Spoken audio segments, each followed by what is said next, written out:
Hola, buenos días, que Dios les bendiga, que tengan un bendecidísimo miércoles 3 de abril, recordando que cada día, y este día no es la excepción, es el día que el Señor ha hecho para que nos gocemos y nos alegremos en Él y nos gocemos por todas las bendiciones que tenemos, aún en medio de las circunstancias difíciles que pudiéramos atravesar. ¿Y por qué el gozo del Señor es importante?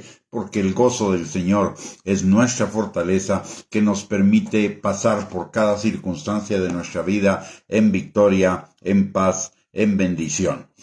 Muy bien, el día de hoy vamos a compartir acerca de un misterio, el misterio del Shemitah, que se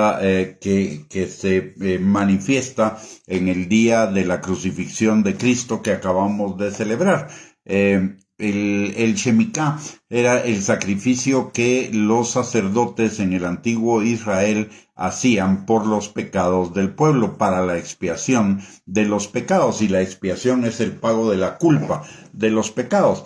En ese tiempo, en el templo, los sacerdotes ponían los pecados del pueblo sobre el sacrificio, que era un macho cabrío, de acuerdo a lo que nos enseña la palabra en Levíticos capítulo 16, versículo 21, y lo hacían imponiendo sus manos sobre él y confesando los pecados del pueblo sobre el sacrificio. Eso significa que el macho cabrío no era el culpable de de los pecados que eran impuestos sobre él, pero era el sacrificio del pago de la culpa por esos pecados. Y los sacerdotes tenían que hacer ambas cosas para que el sacrificio fuera válido. Si no, de lo contrario, el sacrificio no podía morir por esos pecados. Es decir, debían poner las manos sobre él, y además de poner las manos sobre él, debían confesar el pecado del pueblo sobre el macho cabrío. Cuando Jesús fue llevado por los sacerdotes la noche antes de su muerte, los sacerdotes pusieron las manos sobre él. La palabra de Dios nos enseña que con la palma de la mano le golpearon a Jesús, le cachetearon, y esa es una forma de imposición de manos, aunque sea indirecta y aunque ellos no estuvieran conscientes de esa situación. Y también hubo sobre él la confesión de los pecados de los que no era culpable. La palabra nos enseña en Marcos capítulo 14, versículos 63 al 64, que el sumo sacerdote, rasgando sus vestiduras, dijo: ¿qué más necesidad tenemos de testigos? Habéis oído la blasfemia, ¿qué os parece? Y todos ellos le condenaron, declarándole ser digno de muerte. Ahora bien, en el sacrificio del Shemitah, todo el pecado que se pronuncia sobre el sacrificio no es el pecado del sacrificio, sino el pecado de los que lo pronuncian. Así que la blasfemia no fue el pecado de Jesús, sino fue el pecado del sumo sacerdote, del sacerdocio, y juntamente con ellos de todo el pueblo y de toda la humanidad.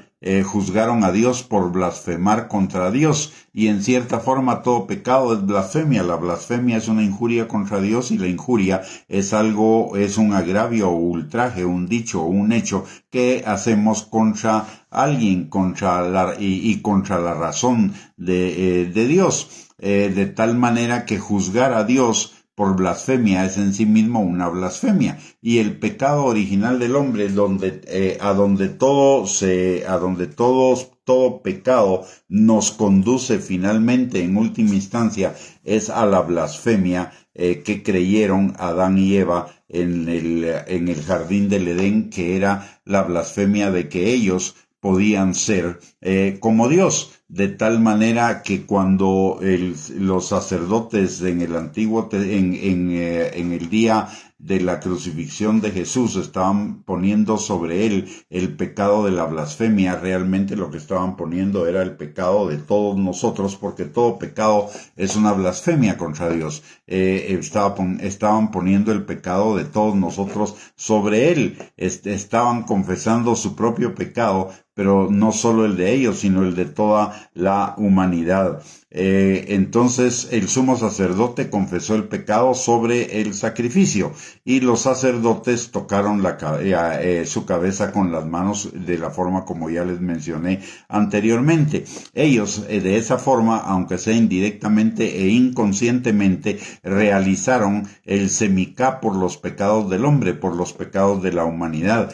Pero en realidad no fueron los sacerdotes, fue Dios mismo quien estaba realizando el semicá cuando puso nuestros pecados sobre el Mesías. La palabra de Dios dice en Isaías 53:6, y todos nosotros nos descarriamos como ovejas, cada cual se apartó por su camino, mas Jehová cargó en él el pecado de todos nosotros. Y en Isaías 53:12 la palabra dice, por tanto yo le daré parte con los grandes y con los fuertes repartirá despojos, por cuanto derramó su vida hasta la muerte y fue contado con los pecadores, habiendo llevado él el pecado de muchos y orado por los transgresores. Y en 2 Corintios capítulo 5, versículo 21, dice la palabra, el que no conoció pecado, por nosotros lo hizo pecado, para que nosotros fuésemos hechos justicia de Dios por él.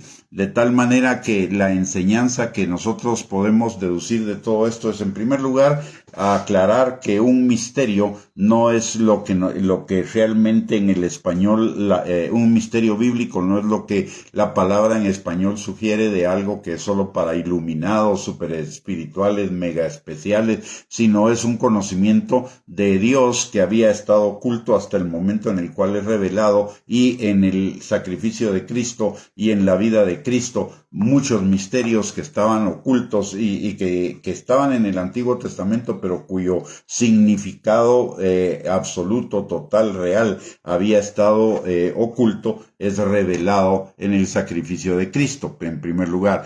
En segundo lugar, lo que podemos también deducir de esta enseñanza es que Él se hizo pecado por nosotros, Él se hizo nuestro pecado, para que nosotros pudiéramos convertirnos en su justicia, en la justicia de Dios. Ya no, al haber Él expiado nuestros pecados, significa ya no hay culpa que pagar, ya no hay condenación que pagar, ni por nuestros pecados pasados, presentes o futuros, porque Él los llevó todos. Lo que nosotros necesitamos es solamente reconocer nuestro pecado, a confesar nuestro pecado, agradecerle al Señor porque Él llevó nuestro pecado en esa cruz del Calvario, y vivir como la justicia de Dios, no como algunos piensan de que, bueno, si ya Cristo pagó por todos mis pecados, entonces donde sobreabunda el pecado, que sobreabunde la gracia y sigamos pecando. De ninguna manera, porque